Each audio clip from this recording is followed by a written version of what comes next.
Finally, my life makes sense again. The Premier League is back. Thank you, thank you, thank you. Arsenal versus City, that's the game I'm reviewing today.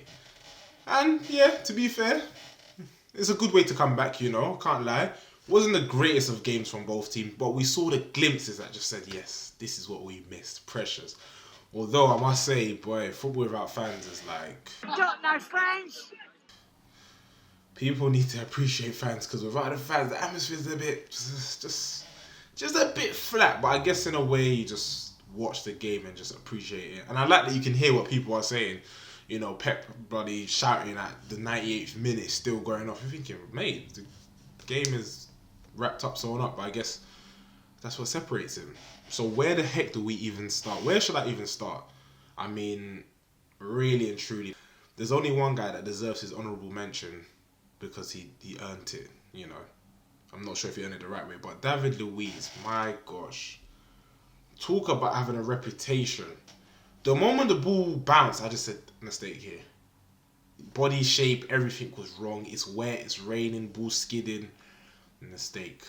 Cool. And that's the Premier League for you. When you make mistakes like that in and around the box, you get punished. De Bruyne. Oh, it was a mistake by David Luiz. Sterling was not mucking around. Cool. Cool mistakes happen, you know.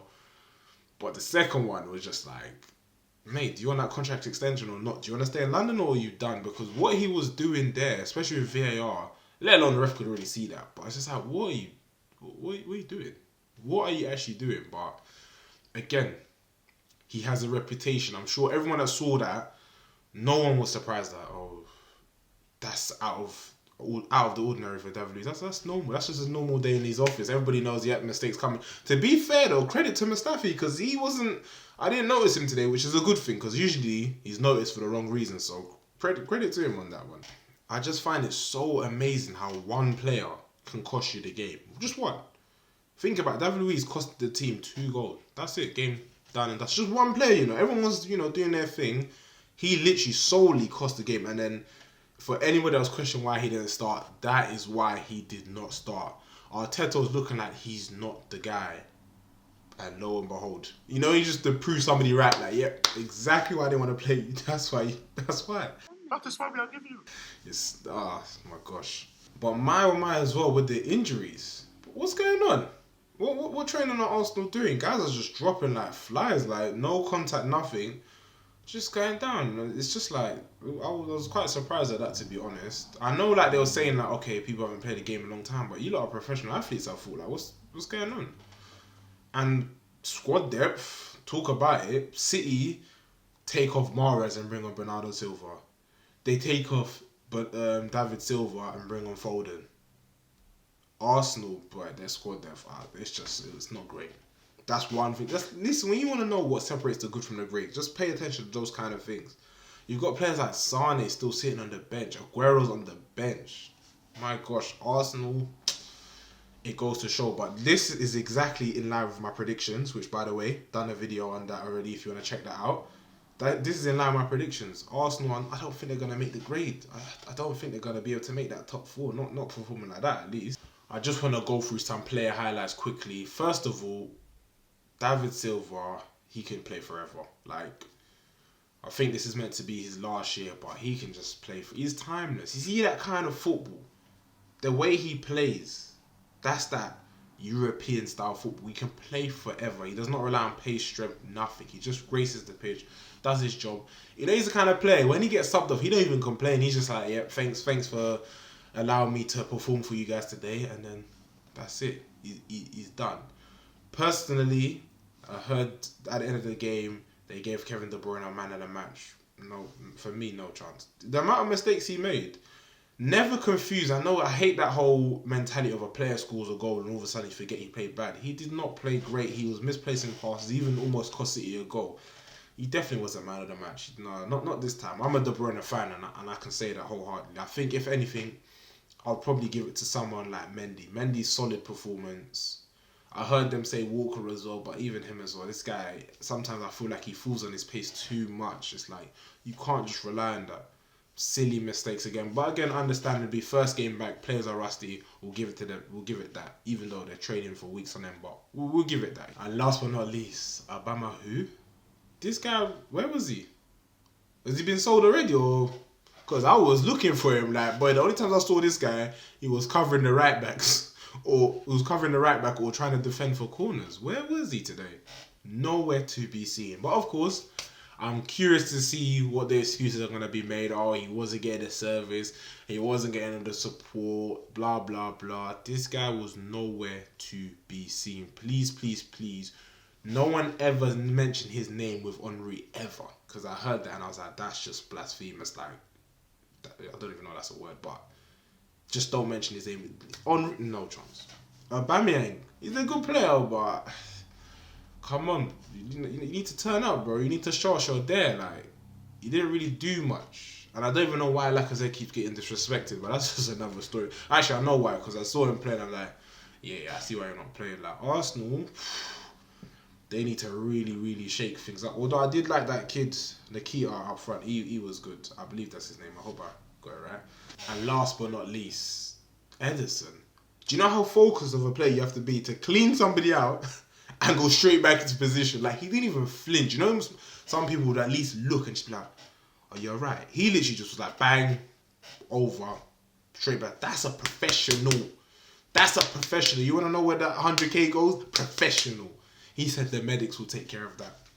Bang, didn't even flinch. I said, wow, that's serious. Sometimes that's the difference. Things like that. The focus is so high. Even in a situation like that, he does not flinch. He just like focused on his job. So I commend him. They always say, listen, when the keeper comes out, get out of his way, innit? Get out of his way. But I hope the player that is alright, that got injured, and he has a speedy recovery. But yeah, moving on from the players, Arsenal's away record, shocking. Arsenal's away record against the top 6 teams, shocking. They haven't won a game. 25 games, they have not won. They have not won. That is terrible. I swear, that's scary. You haven't won not one game, That's not great. Arsenal, I don't know what they're doing over there, but they need to switch up. But I think it's more of I think it's more of a mentality thing, to be honest, because even just the body language of some players, you see, it's more of a mentality than anything. Man City, they're winning 2-0, 80th minute, 85th minute. Pep is still demanding the standard. They sub players on to score more goals. They didn't wind down the game. Nah. But now the Silva's coming on to still try and bury you lot, and Aguero should have scored, but it is what it is. But they when it gets to the later stages of games, they're ramping it up. They're not winding down, and I think Arsenal hopefully can change that, because I believe in Arteta. I believe he has the right idea. Whether he'll be backed by the club is a different story, because some things cost money. It's just the reality. So I hope that he's able to show his worth. But I'll say this now. I think by 2021-22, Arteta will even be bald or have grey hairs. Right now he's got that nice black hair, jet black, fresh. Those greys are going to creep him, because that job's going to stress him out. The job he's got in his hands, stress. When you're so angry, you don't even react. You just hold it in, because you're like, if I react, it might get long. Like, soon he's actually going to be like, Bundis, I'm putting on a kit. What he's watching, I'm thinking, this guy's stressed. It was nice. When you're in the passenger seat and someone's driving, it's nice, isn't it? You're behind the sticks behind the wheel, and you're just sitting in the passenger. You're thinking, yeah, I trust him. When you're in the driver's seat, you're like, yo, whoa, traction. The wheels ain't gripping the road like I thought. It's different. It's a different story when you're in the front line. So yeah, when he's bold in 2022, remember I said that, innit? But as I said, this is going to exactly in line with my predictions. I still think City are going to finish second. Don't think Arsenal are going to qualify for the top 6. They don't have the squad to do it. The kind of players. It's always a risk when you trust in the youth too much, because experience is a key factor. It's a key ingredient. You need it. You can't have too many youngsters, because then they don't know how to manage the games. But in saying that, I think I like Guendouzi. Seeing him play, I'll give him that, man. He's a solid player. I think he could be one of the key players for the Arsenal's future. Like, he knows what he's doing. He plays very experienced, but fortunately he can't beat all 11 players on the pitch. Overall, I say again, it wasn't the greatest game, but it was a good display. City definitely displayed their superiority in that game. They showed why, you know, they're that team. The squad depth is scary. That's one thing to look at. Teams in the Premier League, they need squad depth, like seriously, because it's vital. And especially with this 5 something, which I just did not know about. I'm sure I've counted more than 3. Squad depth is vital. It's vital. You know, you got the money. That's what you need to spend on squad depth. It's not enough to just have a solid starting 11. You need a good squad. But hopefully, more to come in terms of solid performances, and I hope we can see more youths being given a chance. I like that Foden got given a goal and he obviously scored as well. But yeah, let me know what you guys think. I mean, again, wasn't the greatest game in my opinion, but a good introduction.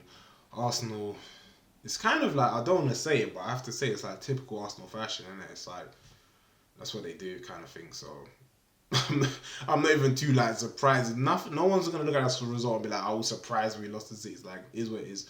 But let me know what you guys think, what you thought of the game, how you think they done, you know, how you think, Arsenal done.